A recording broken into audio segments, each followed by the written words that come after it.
সেদিন হঠাৎ ফেসবুক দেখতে দেখতে ইন্দ্রজিৎ রায়ের দাবি কবিতাটা পেলাম।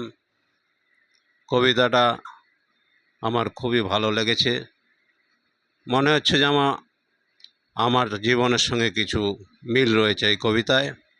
এই কবিতাটা আপনাদের শোনাবার চেষ্টা করছি, আপনারা শুনুন তাহলে। পাইনি যেসব জীবনেতে তা নিয়ে আজ ভাবি, অনেক কিছুই তো পাওয়ার ছিল, করিনি তো দাবি। করলে দাবি পেতাম কি না ছিল না তাও জানা, হয়তো পেলে উসুল করে নিতাম 16 আনা। ভাগ্যে যদি থাকে তবে করতে হয় না দাবি, পাওয়ার হলে এমনিই পেতাম এটাও আবার ভাবি।